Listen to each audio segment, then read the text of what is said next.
So this project came out of the Lowland Agricultural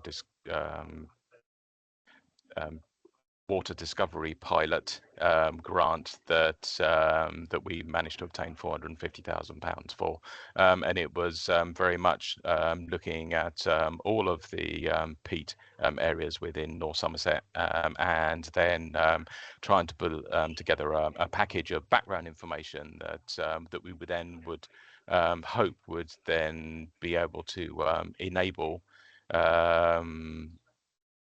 transition to be undertaken by the landowners should they choose to want to. So it wasn't a scheme or had a or any sort of outcome or aim in mind. It was very much, let's look at it from a strategic scale. Let's pull together that background information, and let's try and, with the money that was available, try and understand everything we can and pull it all together into one package of information. And then those that want to, they can take that information forward and actually build on that.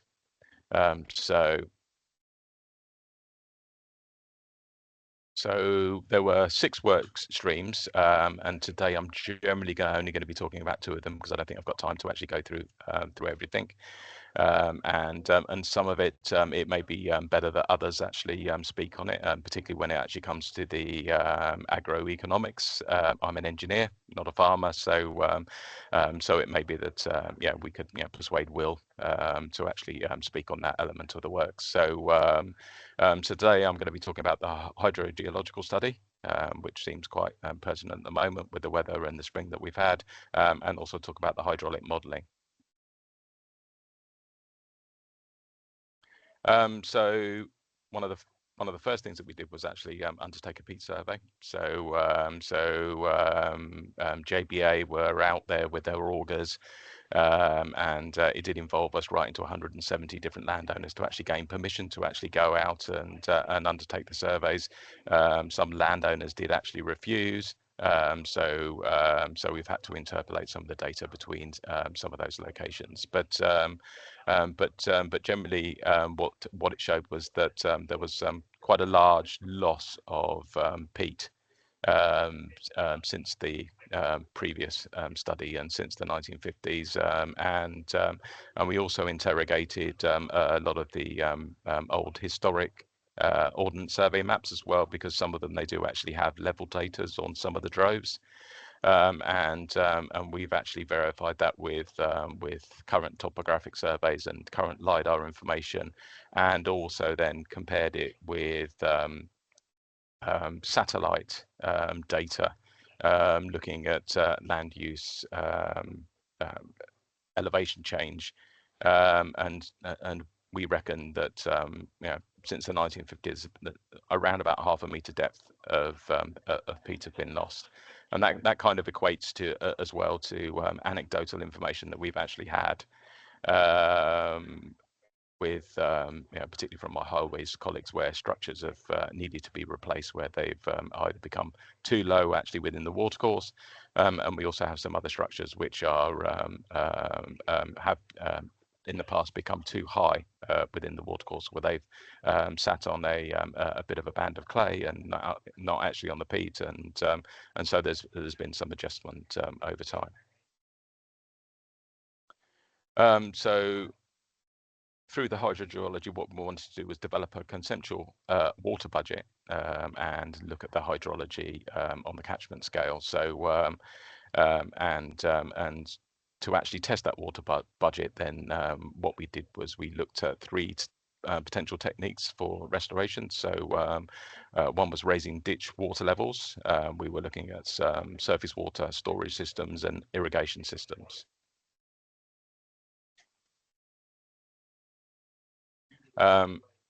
Through the process, we the main consultant for this was JBA, and so they took a lot of time gathering information to actually understand what the catchment was, what the catchment feeds were, what the overall geology is, to actually understand, how much water is actually coming in, and then looking at flow gauge data that we actually receive from the Environment Agency, work out how much water is actually flowing out through the summer months, and then look at the rates of evapotranspiration actually across the um, uh, across the areas that we're actually looking at, and that's gave us a figure and an understanding of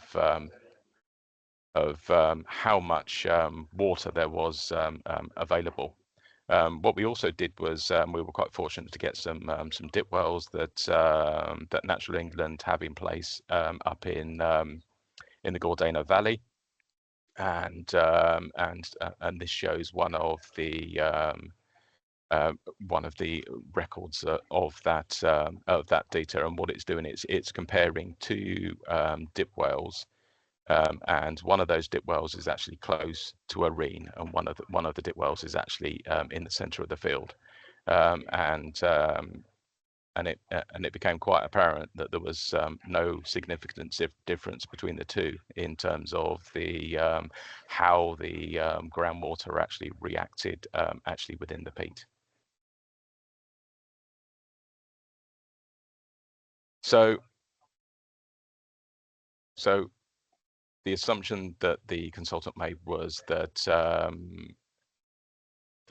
if we are just going to be reliant on raising water levels actually within the reens, then that's unlikely to be enough to actually rehydrate all of the peat, because through their calculations they think that the extent of influence is probably only about 9 meters either side of any of the reens within the peat, which if you then are just relying on raising water levels within the reens, then you're unlikely to achieve the targets and the outcome that we're all after.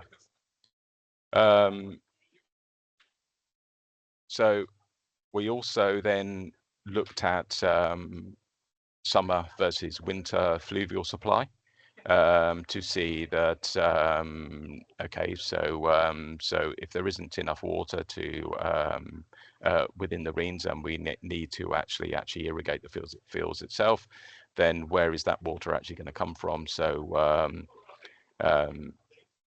we actually calculated the amount of water actually coming into the system, into the reens, to see what was available through the summer months, and found that the deficit actually within the peat was such that if we use the waters from the reens and from Main River, then it would actually exceed the water flow within the reens and within Main River. So there is water there that's available, but you would end up drying up main rivers and drying up the reens to actually achieve what you need. But that was based on summer flow. So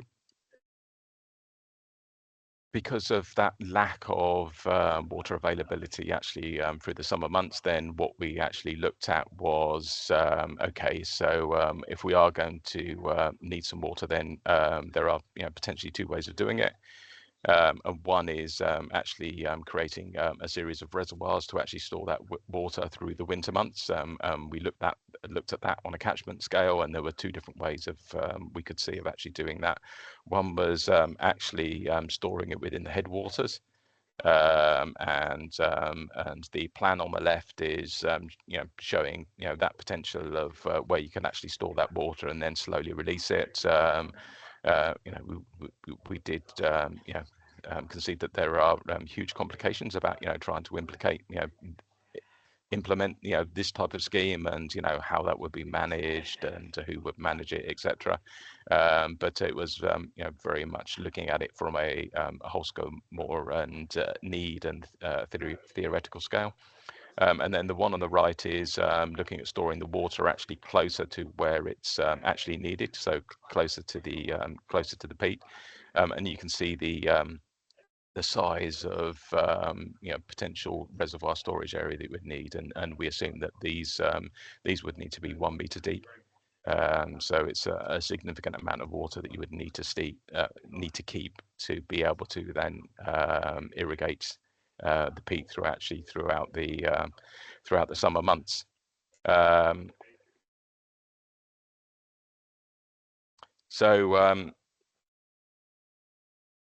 One of the other options that we looked at was completely bunding the site and making sure that there was sufficient water actually within the site to a depth of 200 millimeters to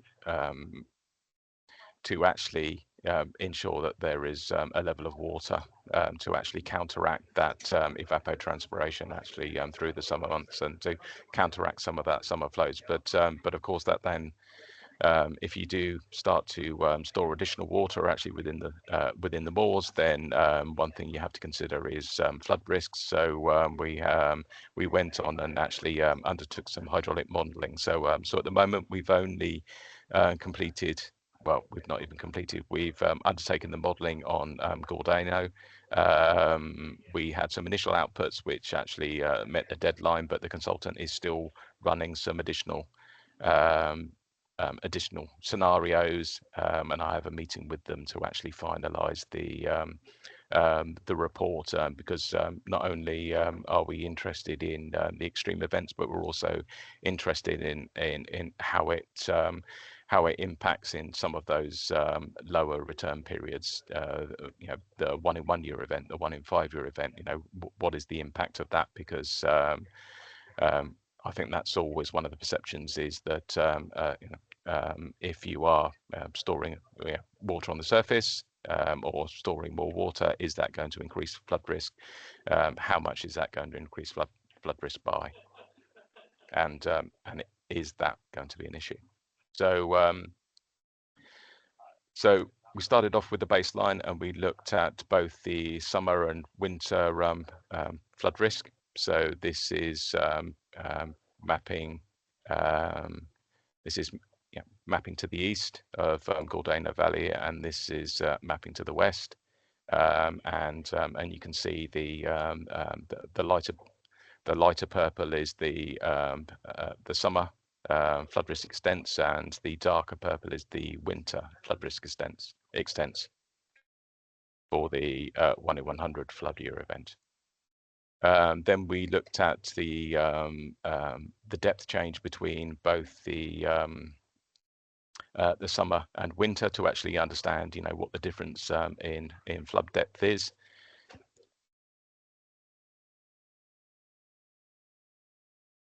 And then what we did was we introduced a range of scenarios, and the scenarios that we introduced were a number of different weir structures to actually hold the water back and hold the water back at a predetermined level, and then actually looked at modelling what that actually did to the flood risk, and then also we looked at the maximum bunded scenario where all of the PT areas would be bunded and storing water at approximately 200 to 300 millimeters deep.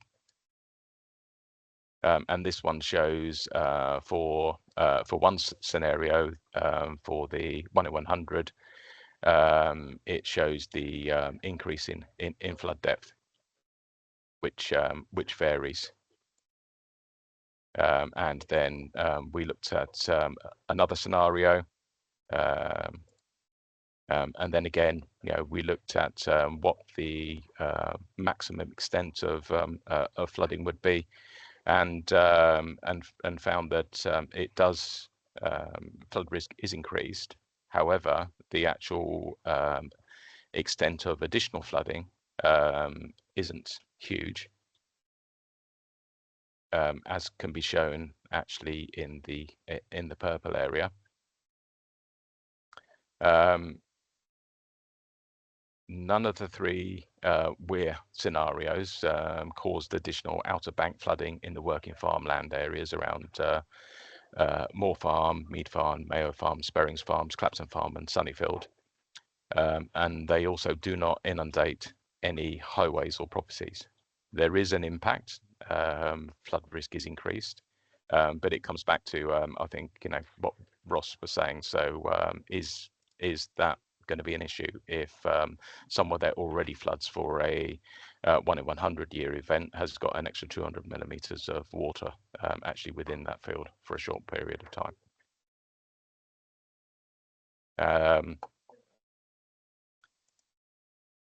We also had some interactive mapping, and I will switch to that to show you exactly what that looks like in a minute. And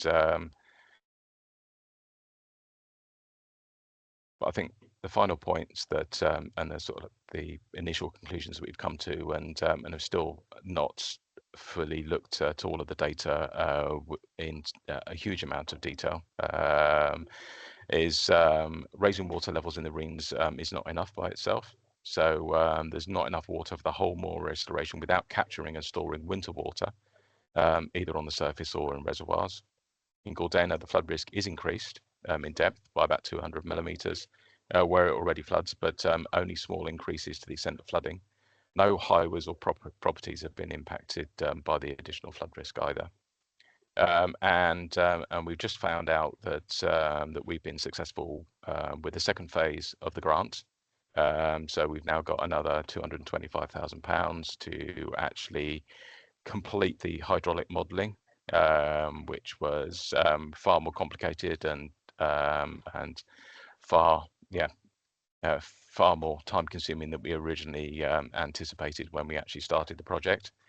And then there will be 3 other additional pieces of work. One is actually looking at hydraulic modelling and to see if there are any more cost-effective ways of actually getting the same answer using either freely available or cheaper software, so that we can actually move forward without trying to employ very expensive consultants to actually be able to actually undertake some of this work. We're looking at producing some engagement material so we can engage with both communities, parish councils, and try and do that in a less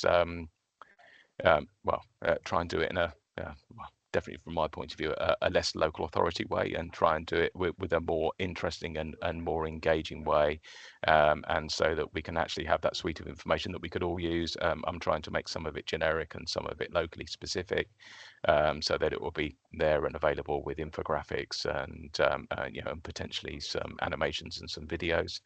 And then another element of the work is looking at what we can do with some of the data, some of the outputs, and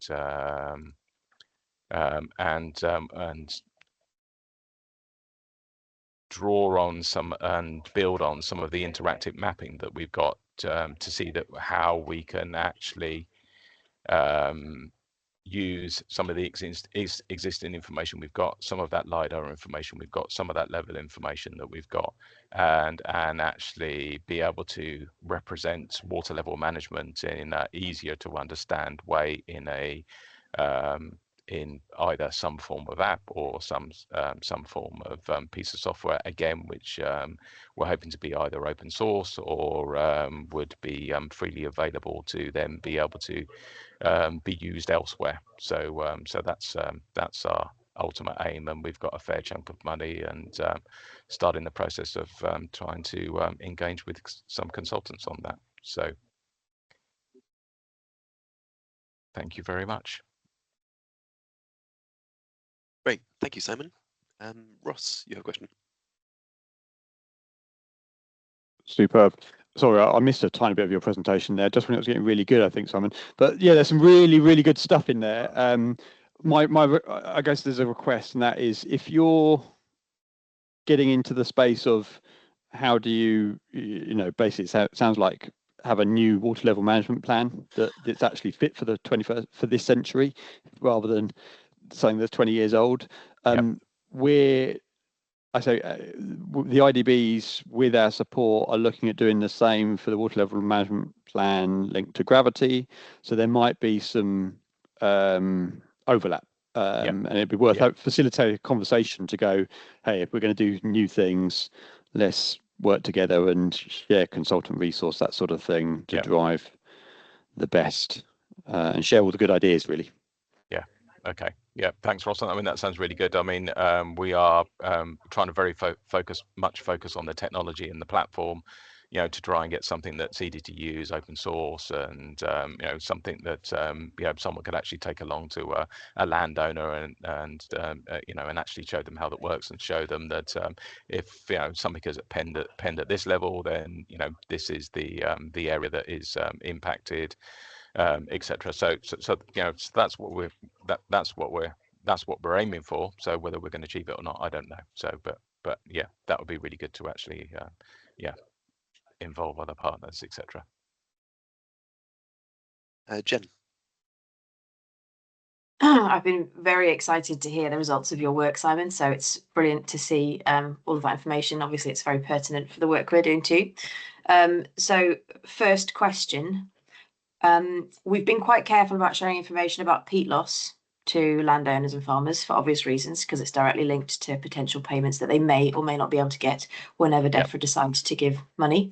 How and when can we share it as more of a kind of publicly, a public knowledge, public realm kind of findings? What's your thoughts on that? Well, I think yeah, I think we should be sharing it. So what I have an aim of doing is trying to pull all of the information together in something that's easily digestible, and something, you know, maybe that we can actually publish, so that you know, so that people can actually understand what we've been doing, and, you know, what the outcomes actually are. So yeah, my time constraints are quite limited at the moment, so I'm hoping that a bit of this additional funding can actually pull some of that together. But you know, but happy to work with you on that, to actually, you know, come together so we can actually get the messaging right. Okay, great. That would be pertinent for us, because we've also been successful in getting an extension. So we're here for, we don't quite know how long. Have you been told timescales? Is it the end of financial year? End of financial year, I understand. Yeah. So yet again, they've stolen a few months from us in terms of delivery through their delays. Brilliant. But yeah, so we're going to be cracking on with work with the farming community that we've already engaged with, trying to get some new people on board, and we're going to be doing a load of community engagement. So I think we should be talking on a regular basis, Simon, to make sure we're lined up. And I know I'll be seeing you on Saturday at our local flood event, so we can chat more. Great. Very much so. Thank you. Well, sorry, Jen, where's the event on Saturday? So Nailsea Climate Emergency Group. Yeah, Methodist Church in Nailsea. Yeah, so alongside the town council, they've put together, and Mike is on call, so he'll know quite a lot about this. They've got a flood event for the local community, and Simon and I are both going to be on a panel alongside somebody called Flood Mary, who apparently is a bit of a flood celebrity, and somebody from Greenpeace. And there's going to be a pop-up flood hub where people can come and talk to Flood Mary about how to make your homes more flood resilient. And there's going to be a film screening at the end of the day as well. So Saturday all day and into the evening, everybody's welcome if you fancy it. Great. The flood pod will be in the centre of town for 2 days, and I think your event's at the Methodist Church in the evening. Yeah, correct. Wonderful. Sian. Well, that sounds great, definitely, and obviously congratulations, Simon and Jen, on the extensions to your funding. That's great news. Not specifically related to your project, Simon, but there has been an email circulated by the Lowland Peat team from DEFRA, which included a couple of things, and the first one, most pertinent, is about the flood and coastal erosion funding reform. As a consultation period that's open, it's open from the 3rd of June until the 29th of July. I'm just going to pop it in the chat.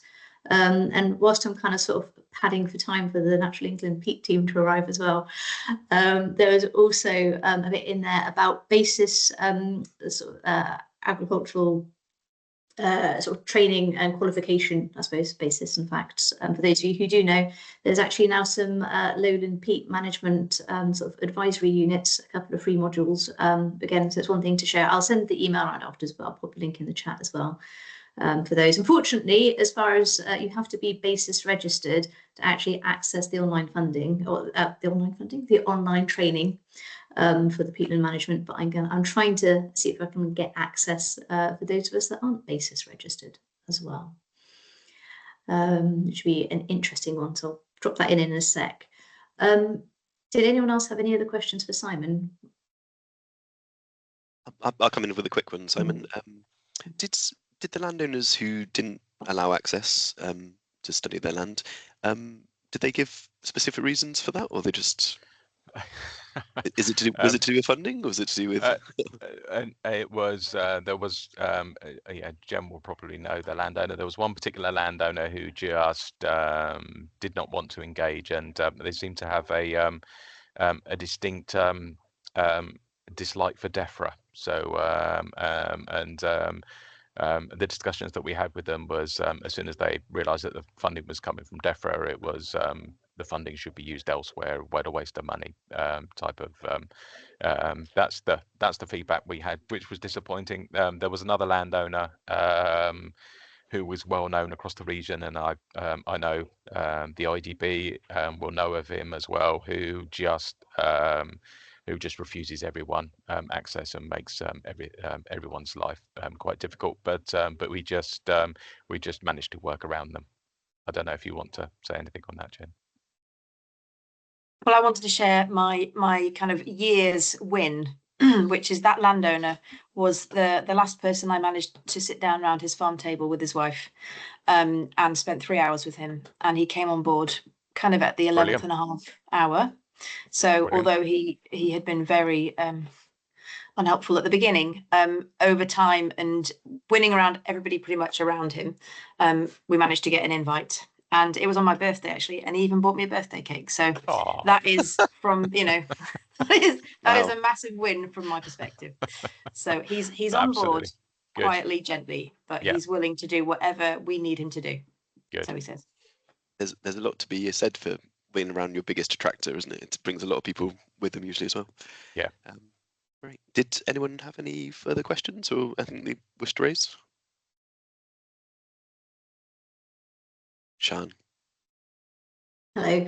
I thought whilst we wait an extra 5 minutes or so, I was actually going to ask Jane if maybe she might be willing to just give us a little bit of an update on where things are up to with the Adapting the Levels Landscape Recovery Project. Is that all right, Jane? I sort of mentioned it the other day. I knew you were going to do that, Sian. I'm sorry.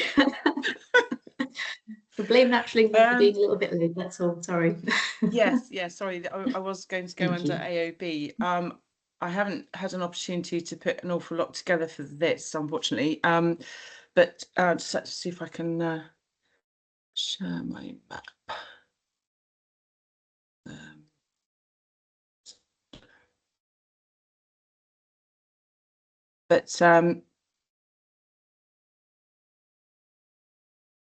Sorry, find the map now. Most of you will be aware that we've been working, the Somerset Wildlife Trust has been working on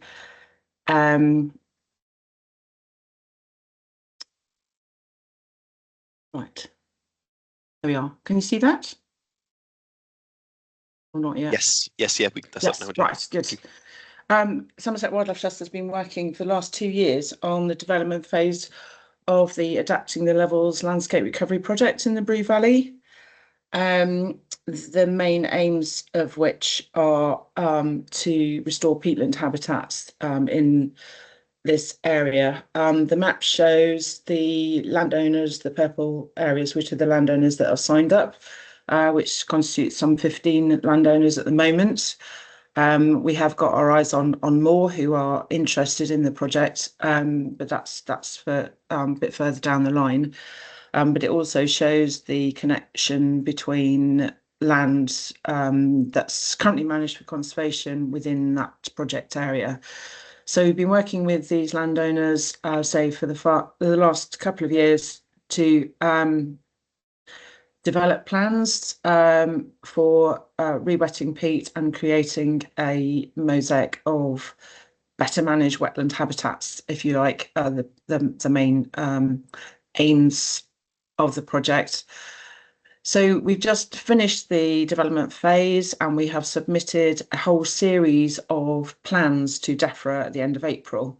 These include monitoring and evaluation plans, land management plans, as well as finance plans. This is looking at getting funding from DEFRA as the top tier of the ELMS scheme,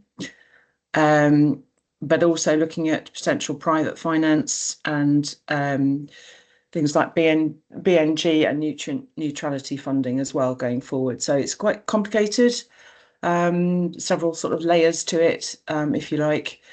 We're now in the assurance and negotiation phase with DEFRA, which is lasting a few months.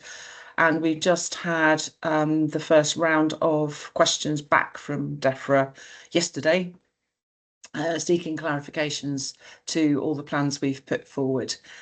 At the end of this current phase that we're in, we will get the yes or no as to whether this project goes forward to the next phase, which is a 20-year implementation phase, and that involves a whole load of new agreements with farmers, a single legal entity to manage all the finances, and again, quite a complicated management setup. However, the feedback we're getting at the moment is sort of reasonably positive.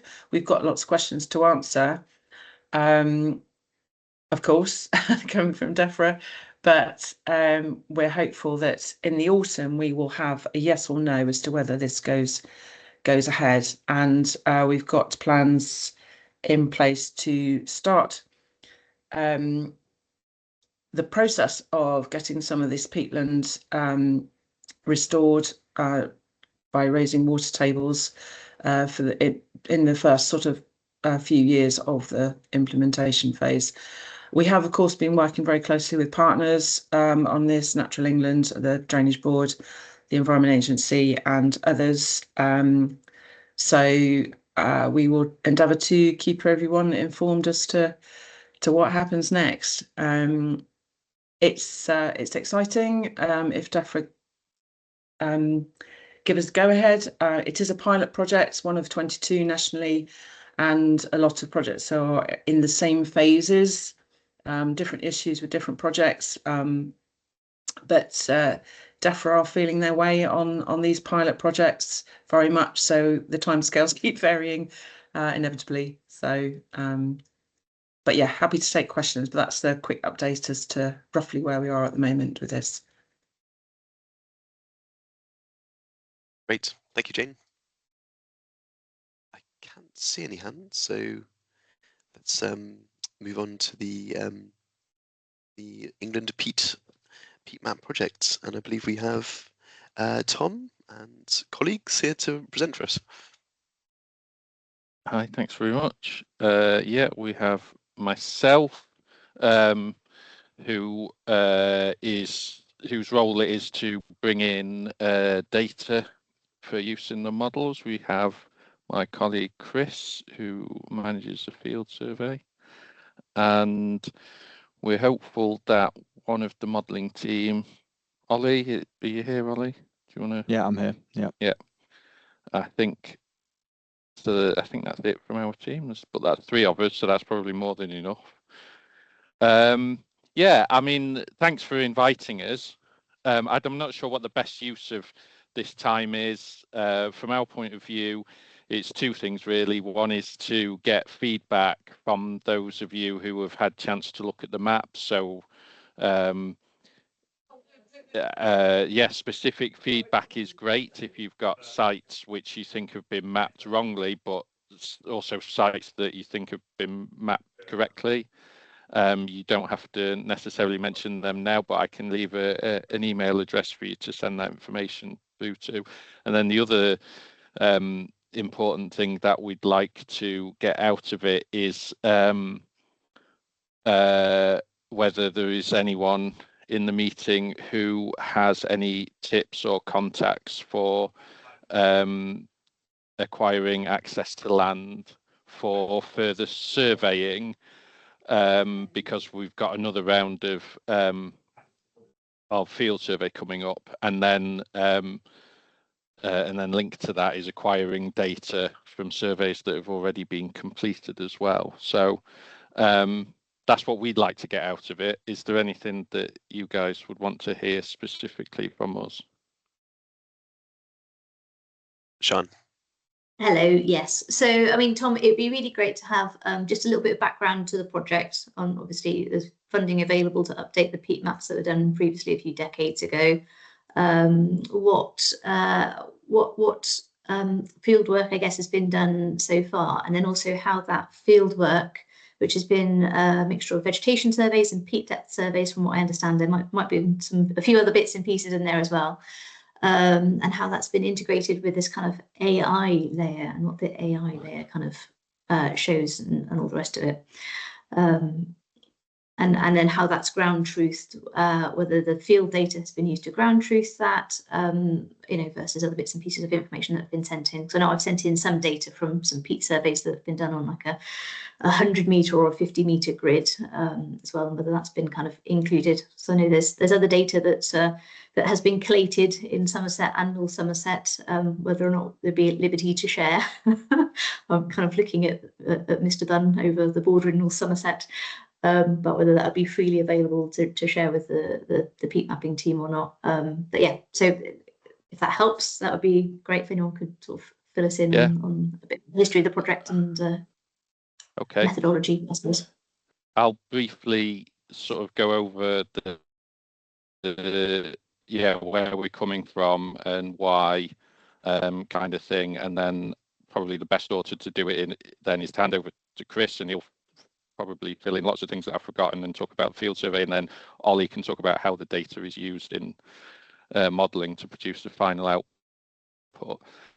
So as part of the DEFRA's England Peat Action Plan, a new baseline map has been commissioned. So the previous one goes back to I think it's published in 2008, and that's called Peaty Soils Location, which is based on old data that was old at the time, incorporates knowledge and expert knowledge about the peat as well, and provides 3 categories, if I remember right, for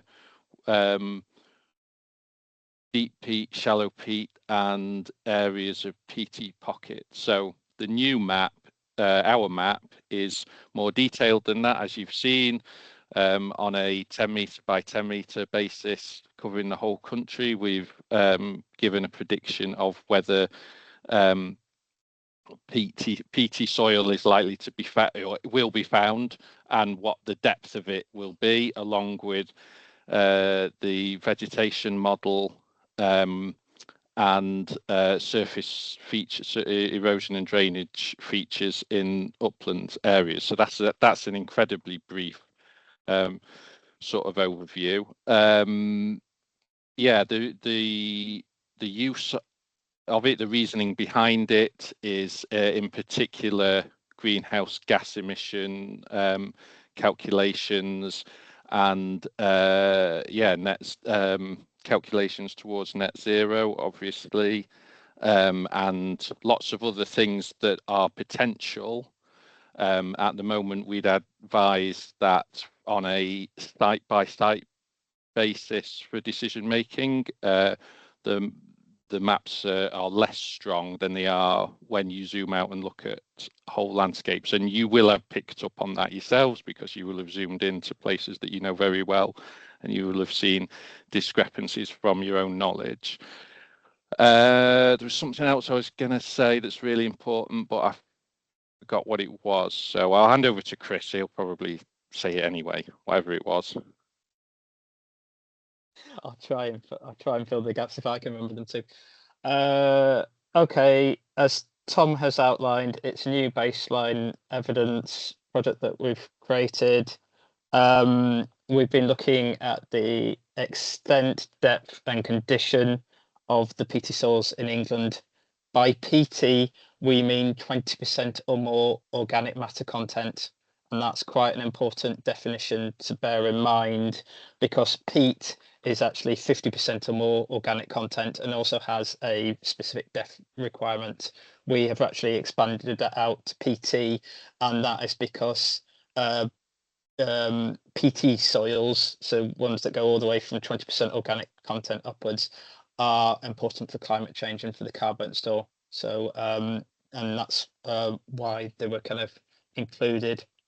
Another important point is, which Tom's already touched on, but it's our product has a 10-meter resolution. So that's 10 meters by 10 meters. That's as detailed as we get. So if within that, if you imagine a big 10 by 10 meter square on the ground, if there is peat and there is no peat, then you've got two signals there. So there's going to be a bit of discrepancy there between them, because the thing we get, and this brings us neatly into kind of field survey, what we did and Tom as well has done, is we've asked lots and lots of people up and down the country to give us all the field survey data that they can. We've had a huge repository of data in that.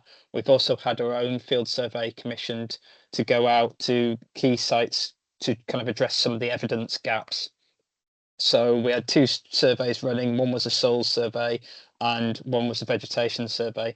For the soil survey, we've actually taken soil cores down to 40 centimetres, had the surveyors determine what the soil texture is in the field. In some cases, they've sent soils off for analysis so that we can determine the organic content, and they've taken some peat depth measurements as well. And we've done that on across England, and including, we do have some data from Somerset levels. And then for our vegetation survey, it's very much been geared around greenhouse gas emissions. So for our field survey, we're very much focused on where the evidence gaps were, which is around semi-natural habitats. So we focused on bog and fen habitat and developed a series, working with UKCH, we've developed a series of vegetation classes, which they know for a particular vegetation type that's emitting a certain amount of greenhouse gas. So there's 8 of those in the total. I'll just touch on a few. So we have sphagnum dominated, cotton grass dominated, heather dominated, short fen, tall fen, scrub dominated. So there's all these different categories. You can go on our data portal and have a look at them and look at the vegetation. The vegetation map has been clipped to our extent map. So that's because it actually does predict for the whole of England, but we've just obviously just clipped it to the peatly areas, because as you can appreciate, you can get things like heather growing on non-peatland soils as well. So we wanted to make sure that we're only giving the peatland habitat there. So that's a very, very kind of quick run through of what we've done for field survey. Obviously, if you have any more questions, please do get in touch. And I will pass over to Ollie, who's going to tell you how we use that field survey data. Yeah, so I'll keep this pretty high level about how we use the data that's provided. So it's used directly as training and validation data for our models.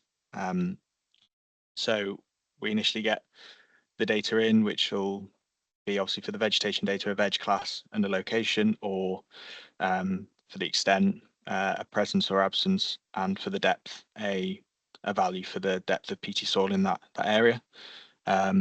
We combine it with our predictor data sets, which we have many of, and they vary between our different outputs, but they're, for example, some of them are satellite imagery from Sentinel-1 and Sentinel-2, thermal imagery from Landsat.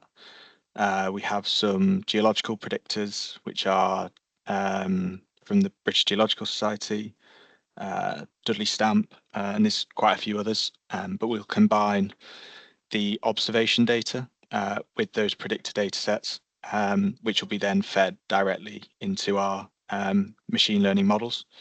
For the extent, depth and vegetation, that's an XGBoost model architecture, which is quite a simple, well-established machine learning architecture. So we'll feed that into those models, which will then define almost the relationship between the peat, say for the extent the peat presence or absence, and all our predictor data sets. And once we've got that trained model, we will then use it to predict over the entire country. Overall, our predictor data sets are all at national level, so we can predict for the entire country, and then we restrain it to our extent output using just a simple clip. The only other thing to mention, I guess, is that that data, not all of it will be used to train the models. Some of it is used for what we call validation data, which is where we assess how good the model is performing. And there are different ways we do that. We do it using cross-validation, but generally speaking, around 20% of the data is used to assess the performance of the model. And that's how we get those accuracy metrics that we publish alongside our mapped outputs. And it's just worth adding that on our data portal, you can actually see the extent probability map.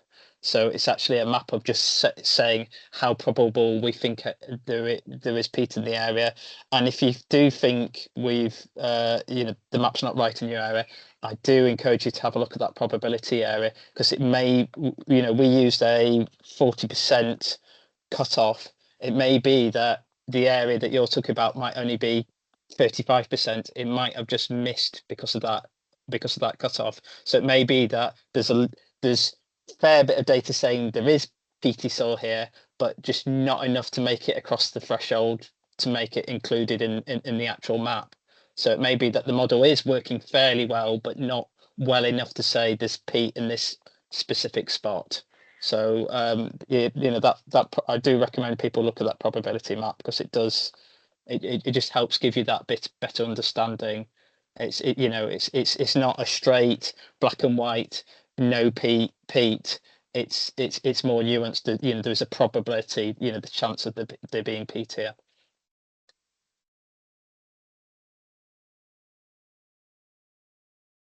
Great, thank you all. Sian, you have a question? Hello, yes, thank you all for that. That's really interesting to hear about certainly the probability mapping sort of element of it as well. I haven't appreciated exactly what that was in the scheme of things. There are a couple of bits and pieces that certainly are true for the Brew Valley catchment, which is the northern part of the Somerset Levels and Moors. And I suspect will be the same for the southern part as well. Where we've got sort of a lot of some of the EA main rivers and maybe some of the main drains as well. There is sort of alluvium capping the peat, and that hasn't necessarily been picked up within some of the layers that you've got identifying peat depth. Although I did note that, sorry, Ollie did mention that there was a geological predictors kind of sort of map, and certainly in the BGS surveys, have sort of the alluvial layer where it's capping the peat from the sort of more recent as in the last, I don't know, 500-600 years, watercourses that have been sort of part of the way that the landscape down here is managed and how those have sort of flooded over. And so we have a layer of, could be 20-30 centimetres of alluvium from what I was auguring through yesterday in one of our fields. So I don't know how that's captured or how you maybe want that fed back in terms of the peat mapping project work that you're doing. Yeah, I mean, I'll make a note. I'll probably make a note of that and get back to you, Sian, basically for that one. I think is probably the best thing to do. Yeah, okay, no worries, thank you. Simon, I think you're next. Thanks, Dan. It was more a question about feeding information back, and we've recently undertaken a peat survey ourselves, well, JBA on our behalf, and it was actually being able to actually get that data and that information to you how do you want it, and yeah, basically how do you want it, where do we send it, etc. That sounds perfect, by the way. That's exactly the kind of thing we want. So yeah, JBA presumably will, well, I'm sure they've produced a map in their report, which means they've tabulated the data and fed it into a geographical information system. We've got the GIS layers. Yeah. So that's what I'm getting at, is the the GIS layers. They're the best thing. So we just need to sort of cross a few T's and dot a few I's, which is to ensure that we've got permission to use the data, which means you license it to us, which is a paper exercise, but we can hopefully that won't be too difficult. That's just to cover us in the future in case anyone asks whether we had the rights to do what we did with the data.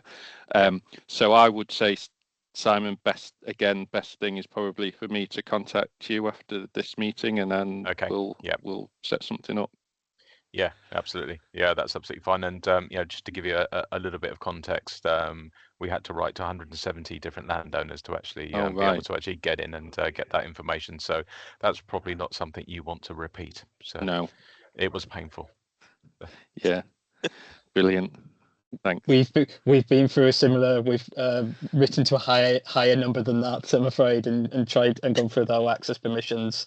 And so we do really appreciate the value of third-party data, because we appreciate how much it does cost to go out and collect. And where possible, we have published any of the data that we've been provided with, and that is also available on our data portal as well. Obviously, this is all done with permission of the people who've provided us the data. But so we've done our best to make it as open as possible to everyone. Wonderful. Phil. Sorry, I was just having a little play on the map then when you were talking, just have a look. I just saw that there is areas that we've got where we've had sort of extensive peat extractions occurred, and that's created voids. They're still flagged up as sort of peaty areas on the map, but could you overlay it with sort of bodies of open water, because that could sort of help iron out those areas, because where the peat extractors have been in and they've dug out those areas, they've now created sort of man-made lakes. Yeah, we do deal with open water, don't we, Ollie? Yeah, so we do remove, I think it's just the OS rivers and open water data set that we mask out from our prediction, but it's whether these are reflected in that. I assume, I don't know if they're still appearing in the product, then either we've done the mask wrong, or hopefully not. Hopefully they don't appear in that layer. But I guess there are ways we could look at it. There are using our Sentinel predictors. There are ways, I think, to detect bodies of water using the Sentinel-1, Sentinel-2 data. So maybe that is something we could look into in creating a mask. But it is more tricky in that there are former peat extraction sites that are under restoration where there is peat underneath those pools of water. So the Humperhead levels, for example, big national nature reserve that Natural England manages, there's less than a half metre of peat in quite a lot of areas, lots of open water and pools, but there's definitely peat underneath. So it makes, appreciate they've extracted it out in certain areas, but we've got the same situation where we've got a pool of water here in one part of the country and a pool of water here. One has peat, one hasn't, and that makes that makes it a little bit more difficult for us to kind of resolve. But any data that you've got saying that there's no peat there is really, really useful to go into the mix. But that one's going to be a little bit more tricky, because obviously we don't want to say there's no peat on Humperhead levels when we know there's there, but equally we want to get it right in Somerset as well. So But how easy would it be for you just to, not all of them, but maybe one or two examples, and just give us some grid references? We'll go and check them out on the map. Yeah, I can do that. Just ping that through. Brilliant. Great. Sean, did you have a question, or your hand's gone Yeah, down? I did, but Tom just answered the question about how do we provide the data about where we know it's been extracted down to claim. So I mean, you can't be too specific, even if you've got a general comment about a like Philip's was about a particular type of land use that isn't being mapped correctly, or apparently isn't being mapped correctly. Very specific examples with grid references that we can zoom in on are absolutely fantastic.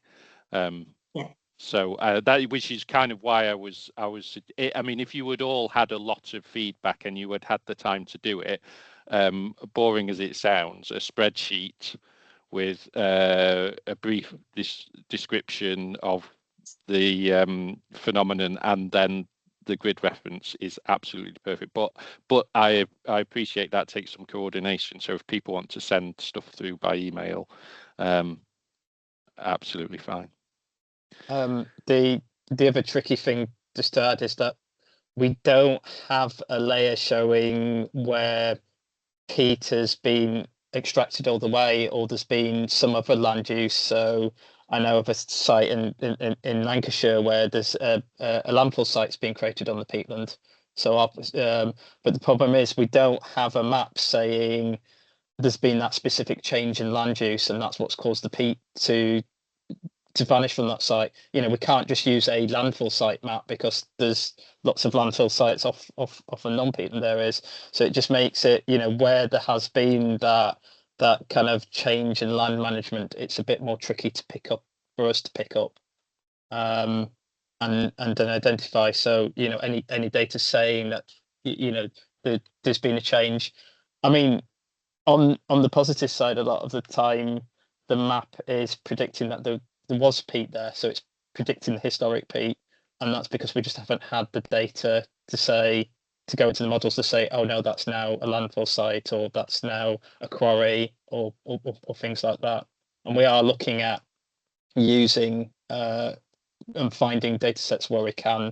So, for example, we're looking into a kind of a quarry data set to try and mask those out, aren't we, Ollie? And you know, any data sets we can find where it identifies that, but it's tricky to pick up on some of the fine detail and locations because we're working on a 10 meter by 10 meter resolution, and you know, some of the removal can be actually, you know, it might only be like a 5 meter strip, which is still a fair bit of peat to have disappeared, but so that, you know, some sites, the complexity, and that's why we do recommend that if you want to know on a site by site basis is to commission a survey to get that, you know, that more higher resolution detail. Wonderful, thank you, Chris. Looks like there's no further questions for the Peat Map team. I'm sorry, I appreciate, sorry for interrupting. I appreciate we've basically used up all the time, but the final thing we did want to quickly address, if possible, was, is there anybody that can help us if we are applying for access to land to do surveys? So basically what I'm asking is, does anyone know if there are landowners who are particularly interested in having their land surveyed by us and would be very willing? I suppose I never thought of asking it this way, but I guess there is the flip side of that. Is there any areas of land where we're wasting our time if we ask for access? I mean, I can't imagine that question can be answered right now, but is there anyone we should speak to with questions like that?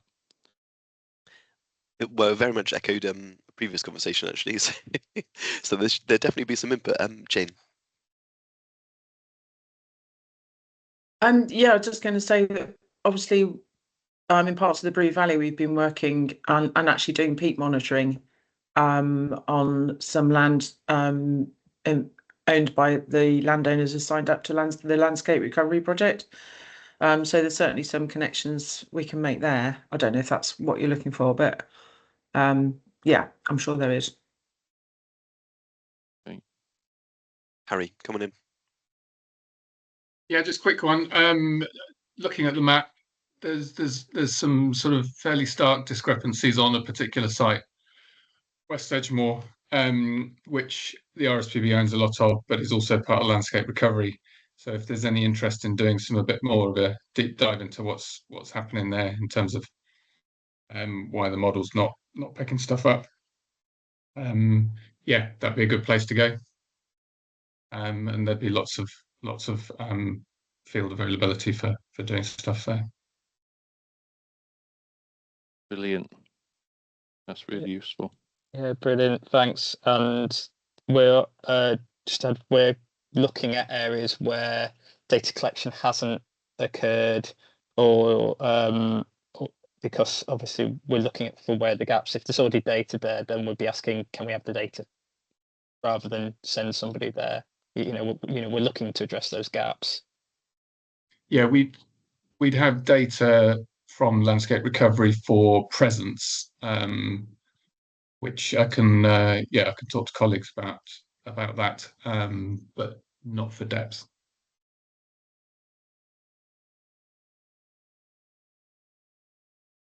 Great. Thank you very much. Yeah, thank you, Peat Map team. Thanks for taking time to join us today. That was a really interesting update and a really useful tool as well. Found myself kind of playing with it quite a lot now. So yeah, I will. It's quite distracting actually, but very useful. Thank you very much. Thank you. You're welcome to stay for the rest of the meeting. It's just any other business. So if anyone has any other business, but feel free to drop off if you prefer. Sean. Sorry, just one more last one from me. We've been involved in an HLF bid. I suppose it's been led by the Arts and Energy Directive about a Peatfest Southwest 2025, which has got events happening in Bodmin, on Dartmoor and Exmoor, down in the Isle of Purbeck, in Dorset, as well as at the Avalon Marshes. We're kind of commandeering the Avalon Marshes Centre Open Day, which they have every year. It's going to have more of a PT theme for this year. So I'm just going to drop a quick link in the chat about it. But yeah, just to sort of make you aware that it's happening. We're running some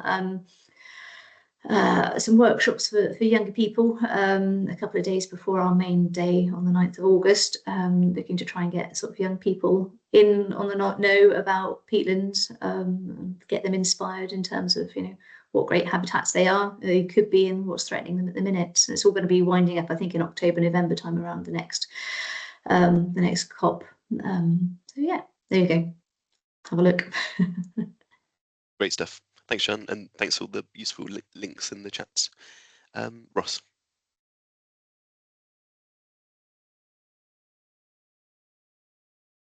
I can't hear you. I don't know if anyone else can hear you.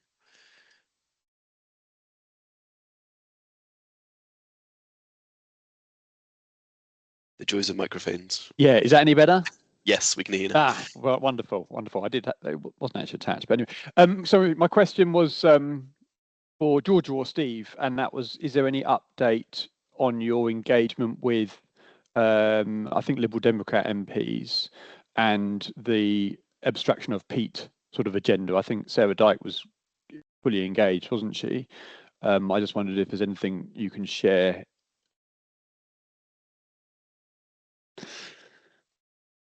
On the legislation, Ross, I think Sarah Dyke's bill goes to its second reading in first week of July.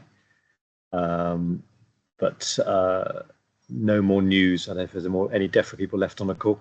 No more news about persuading the new government to come to any decision around a peat sales ban. But we continue to lobby. Don't know if you want to add anything more to that, Georgia. No, I think it's definitely not. Doesn't seem to be part of the current government's priority list. I think it's fair to say, and there are bigger things happening around lobbying government at the minute. So yeah, we need to find other ways of raising it up the agenda, I think, if we're gonna get any traction on it. Yeah, okay, that's helpful, because I just wondered if that is where we are and the government aren't going to tackle it, because it almost felt like the Conservative government were tackling it and then didn't. Whether actually the reality is going to be heat abstraction is going to continue in the short and the medium term, and whether that is something that we sort of refocus on with that reality, because it's just some of the things we mentioned, right? They're abstracting and creating lakes full of water, and yet Simon's doing presentations where we need lakes full of water to, you know, and you just wonder, why? I wonder if we could have them at the table, and you know, I'm not saying we give up on the lobbying and the changing that, trying to get it stopped, but I wonder if we also bring them to the table and open better dialogue with them, because if they're going to be here as a business through to net zero, you know, if they're regarded like the oil industry or the gas industry, and people are saying actually we're still going to be using oil and gas into 2050, you know, this isn't an industry that's going away potentially. And so, yeah, maybe we don't need to answer it now, but it's just to think about it. I was always thinking about it as this is something that's going to be closed in a few years' time. But actually, if that's not the case, we might need to manage it and approach it with a different view. Yeah, I mean, we have invited them to join this partnership on numerous occasions, and we do engage with them, but they, as yet, as far as I'm aware, have not attended. We can certainly extend that invitation again, and keep doing so. Obviously, we are, you know, we do talk to them as SWT quite a lot, because they're our neighbours. So we, you know, we do have a relationship with them, but we can certainly pursue that. The other sort of way of looking at it as well is, and I know Martin's on the call, so I'm sure this will get his ears to prick up. It's Somerset Council's approach as well is also important. It's not just government; it's the local authority and the planning authority with their minerals plan. And I'm not sure if everybody's aware, because it went by without any fanfare, but they did in 2024 decide not to review their minerals plan, and whether there's any merit in a collaborative approach to seeing if that might be a decision that could be reviewed. It's something that we also should consider, because yeah, it's the local planning authority that gives permission and that holds the licenses. I'll just put that out there. Interesting stuff. Thank you very much. Any other business, anyone? Ooh, right.